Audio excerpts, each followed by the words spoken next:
2021.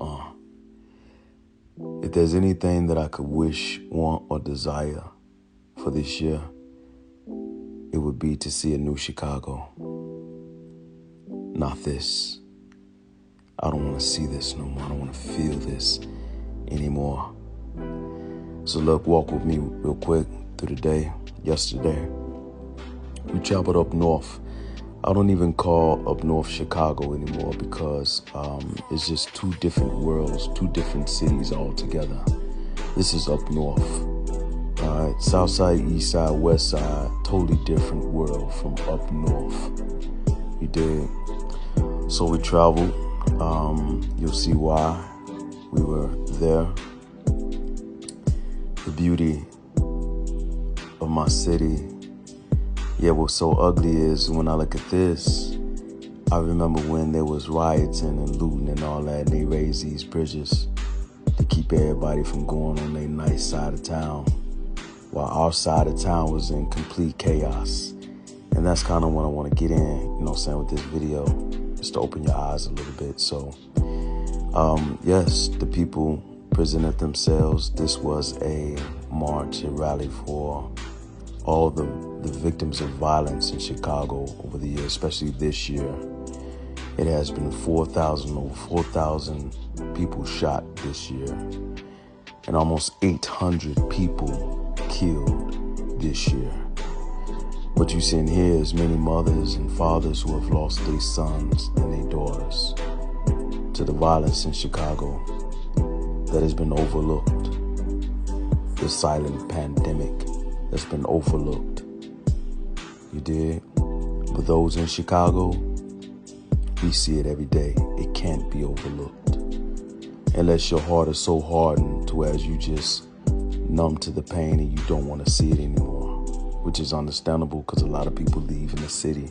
But I'm married to Chicago. Ain't no leaving for me. I'm married to it. I'm here. And I'm going to fight until what I have in my sight becomes just what it is, right? I want to see it. I got to see it. So, yeah, this was the day. There was a truck that, it just showed multiple faces of people that have, passed.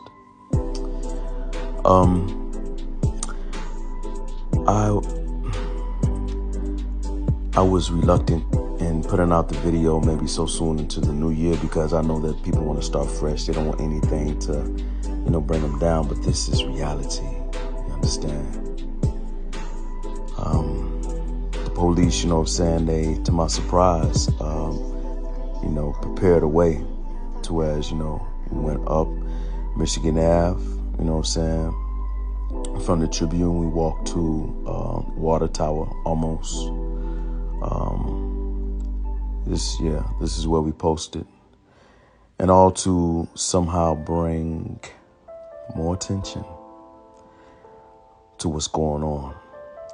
Because even as we were marching out there, I looked at the people's faces and some were just oblivious to the fact of what's really going on our side of town. You understand? Totally oblivious. Hey, this young man is, they took his horses. Dude that was on the damn riding a horse, he told me they took all his horses from that, and he was trying to raise awareness to the people the same way we're doing today. He just did it in a more radical fashion. On our way back, I just, remember all the beautiful buildings and structures and seeing how all that, like, the further you get down south, how it all just seems to fade away. You did. All the buildings become vacant lots. All those plush, condos and nice mirror become this, boarded up, closed businesses, So again, while they wreaked havoc on our side of town, up north was good. She sent all the police up north. Lori Lightfoot, don't get that thing twisted. Yes, she did. There's just certain things I have about our city, man, that just, it rubs me the wrong way. You know what I mean? From politicians to all that. CPS, CPD, all that. You know, it's just terrible to me. So our city needs a lot of, I was about to say renovation. It just needs maybe just a total upheaval and a redoing all itself. If y'all remember that corner, that was the corner where they had that massacre, 79th and Carpenter. I'll never forget it. But this is who I live for. This is my hope. This is who I fight for. This is why I'm here. Working and trying to save people from COVID-19. As we should and we must. It is real, it's killing people in our country. But unfortunately, while we have been working on COVID-19, we have ignored the virus of violence in the city of Chicago. And violence continues to rise. Gun violence is a public health crisis, but it's a treatable public health crisis. If we have the will, to put into our community that have been neglected and abandoned for decades, with investment and opportunity, if we give our young people possibilities for education and employment, and if we hold those accountable who shoot and who kill, unfortunately, we are not very good in this city about solving homicides. And until people understand that if you shoot and kill somebody, you're going to prison, right now they feel like they can get away with it. We have to have the courage also to deal with the easy access to guns.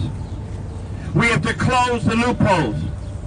We have to ban assault weapons and high magazine guns. We have to demand universal background check. We have a new administration in Washington, and we will continue to put pressure on them that the Biden-Harris administration must come through in their promises to stop easy access to guns in this country. We must, as Chicago, admit, from government to the block, we have failed when it comes to protecting people. We have people moving out of the city because they can't feel that their sons and their daughters are safe. And we have people afraid and traumatized in their neighborhoods. In 2020, as of today, there's been nearly 800 homicides, 790 to be exact. 717 of them have been killed by guns. There's been 4,168 people shot in the city of Chicago in 2020. 4,168 people shot in the city of Chicago in 2020. That's more than some suburbs and some villages in the state of Illinois. We have found in our city, while we are dealing with COVID and ignoring violence, we have blood running in our streets, we have mothers who are crying, and we have whole neighborhoods that are traumatized. So we're here today to do three things. One, to acknowledge that we have failed. In the state of Illinois, in the city of Chicago, we have failed to protect our children and our families. Number two, we're here to remember all the lives lost in 2020. These are not statistics. These are mothers and fathers. These are sons and daughters. These are brothers and sisters. We're going to remember everybody who lost a life. And thirdly, we are calling on the government from the state, the county, and the city. We're calling on corporations, and we're calling on the neighborhoods. Hold yourself accountable. We must end this violence. This is a treatable disease. When we make up our mind, we are going to stop seeing people killed in Chicago and making this a bloodbath across America. Yeah. We ought to be ashamed of ourselves in Chicago. And I am not falling for the okey-doke of blaming this all on the virus. Say it, Father Flame. Don't make the virus a scapegoat. That's right. A scapegoat for not doing police reform. A scapegoat for not dealing with the violence. A scapegoat for poverty with no investment yet.